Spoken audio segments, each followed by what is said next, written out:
So in this video we're going to show you how to insert an invisible zip. There is a great wee trick that you will be able to do on most sewing machines. So you can get an invisible zipper foot which will do this for you, but not most machines don't come with this. They will just come with a regular zipper foot. So this is the foot that comes with my faff. Some of them will look more like a sort of a T shape. They'll have a bit coming further out and then the bit that clicks on at the back. What we'll be wanting is to have your needle position as close as you can to this here edge, this opening, and then your foot is going to do the job of rolling the zipper teeth out of the way so that you can get your stitching as close as possible to the teeth. So you can see here, you just roll this out of the way in there, and this wee tiny crease in here is where you want your needle to be. That's it. You want your stitching to be as close as possible to that, and that will give you a perfectly invisible zip. So to do that, the first thing that we're going to do, we'll swap this foot over.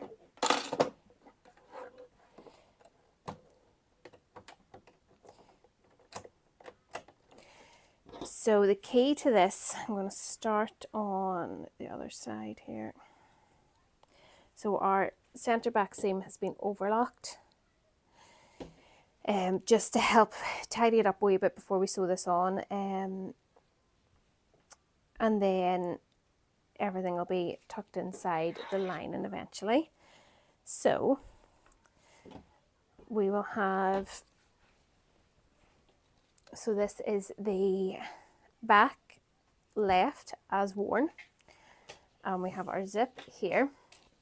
So we want the edge of the tape to be with the edge of the garment facing that way, and then the part with the pull on the outside, this is the right side, so we're going right sides together, so you want to have that flipped around. To make sure it sits right at the top, you can see where we've understitched here, there's sort of a natural crease that sits a wee bit higher than where the seam line is. So you want the wee plastic part at the top of the zip to be sitting at that. So you don't want it above or below, you want it sitting as close as possible to that. And then your pull will end at the top of the zip. So the first thing we'll be doing is basting this in place. So it doesn't matter how close you get, we just want to have it secured. If you just pin and go straight in with sewing it, and I think this would apply with an invisible zipper foot too, as soon as you start to roll your teeth out of the way, the zip moves over. So no matter how many pins you have in, you're still going to get that wee gap. It's not going to go in perfectly straight. So it is much easier first time up just to baste it on each side.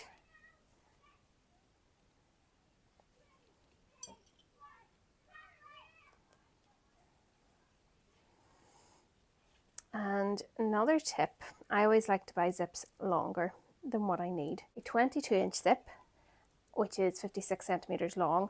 I won't be sewing this last sort of inch or 2.5 centimeters here, so that it makes it easier to pull it, to get it finished right to the end. If you have it finished right up to the pull here, it makes it really hard then to sew your centre back seam.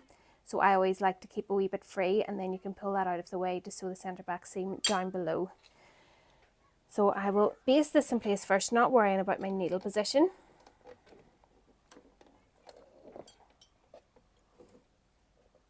Trying to keep it all in line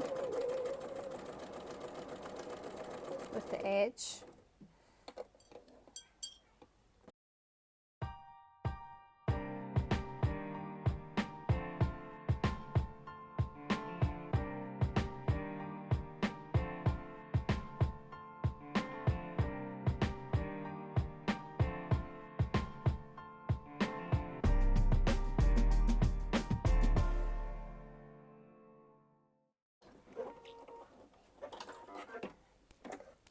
So we have it basted in place. It's not close to the teeth or anything. We don't need to worry about that. But that is it secured, so that now when we are trying to roll the teeth out of the way, it's not going to move at all. So the key to getting your invisible zipper properly invisible is obviously, to, as I've said, to get the stitching right in these wee teeth here. To do this on your machine, you need to adjust the width of your stitch or the needle position. So most machines do come with a setting that you can adjust the width of your zigzag stitch. So if you keep it on a straight stitch and adjust the width, that should then move your needle position. So we'll get this up close here if we can. You can see. So if you look here at the needle position, it's moving over. Get a bit closer here. So if we move right over, so that's it. Mine's, I know my setting is at 2.8.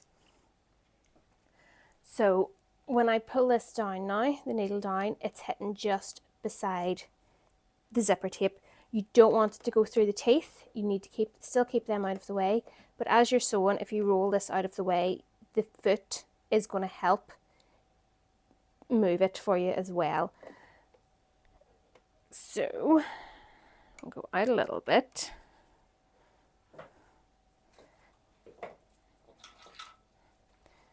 And we'll just start sewing. So I'm just guiding the zip further back here, but the foot is keeping the zipper teeth out of the way for me.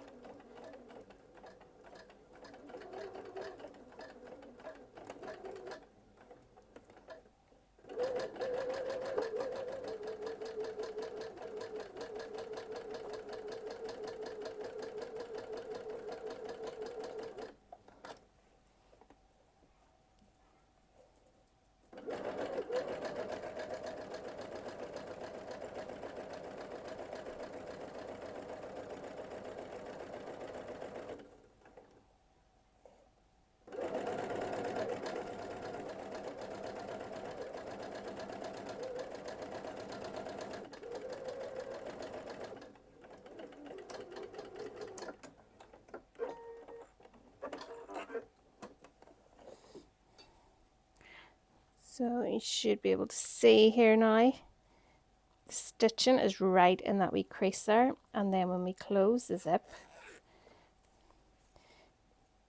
the fabric is right at the edge of the opening there, which will make it fully invisible.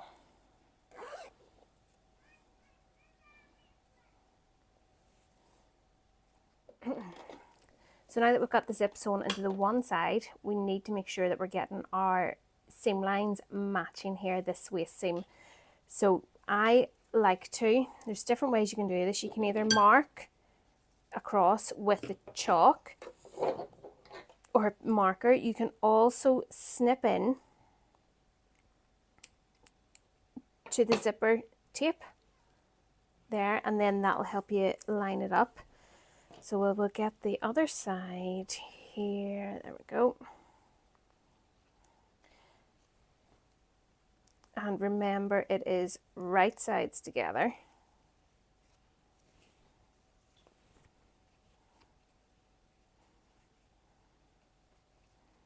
So we're matching the seam line here. We seam with that wee snip. And what I'm going to do first, before I baste the rest of it, is just sew either side of this. So about an inch or so either side, a couple of centimeters either side.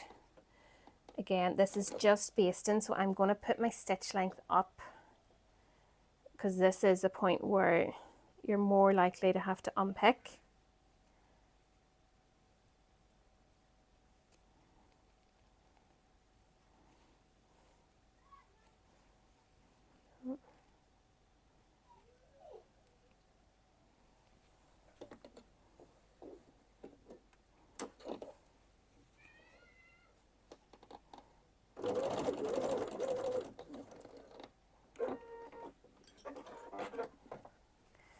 And then we can check now if they're going to be in the right place. So obviously it's not really close, but when you move that in, you can see that our waist seams here are going to match. So I'm going to go ahead now and baste the rest of it in place and then sew it properly with the needle close to the teeth and rolling the teeth out of the way.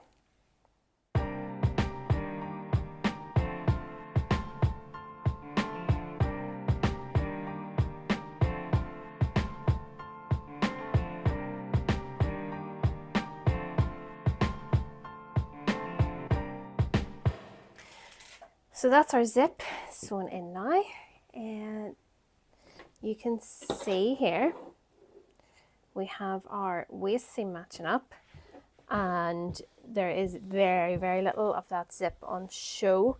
We will give this a press to get it sitting nice and flat. To finish the bottom, as I've said, we have left the bottom part of the zip unsewn. So you can pull this up out of the way, which will help you stitch this. So I'm going to keep my zipper foot on, bring my needle position back to where it was, to the center.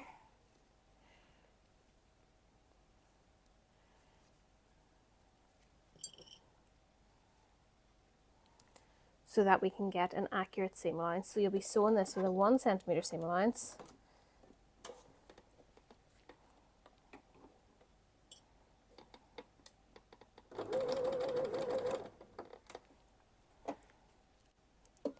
So you can see we can pull this out of the way, and we're just going to sew right the way down here.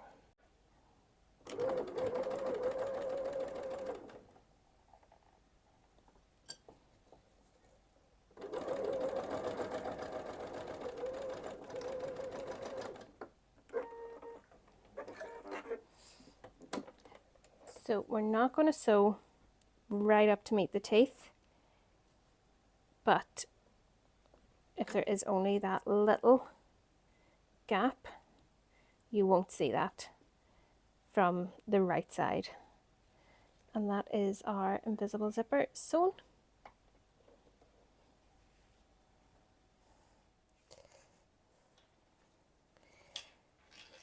Now with the keyhole back, we need to make sure that the top of the zip is actually sitting at the waistline, and you're going to sew the tape right up to the very top. On the normal neckline or the normal back, you only sew it to the plastic part, the stopper of the zip. So this is all going to then fold in, and then I have my tie-in here ready. You might find it easier if you take that out. So we're going to have the seam allowance folded in, fold it around, and then tuck this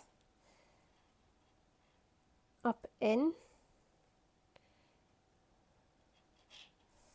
to here, and then we're just going to pin that. And this is actually going to be hand stitched down, or whatever way you're finishing your waist seam. You can stitch in the ditch, you can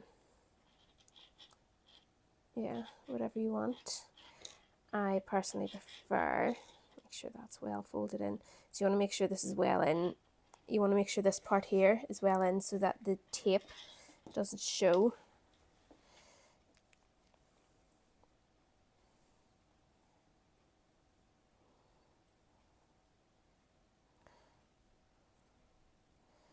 There we go. And once this is pinned in place, you can finish sewing this remaining part of the keyhole back down now. And the remaining part of the channel. So we had only sewn to here for the channel, so we're going to stitch this the whole way across now. And then that'll be the channel finished, and it'll help hold this part in place until we have the rest of the seam sewn on the waist.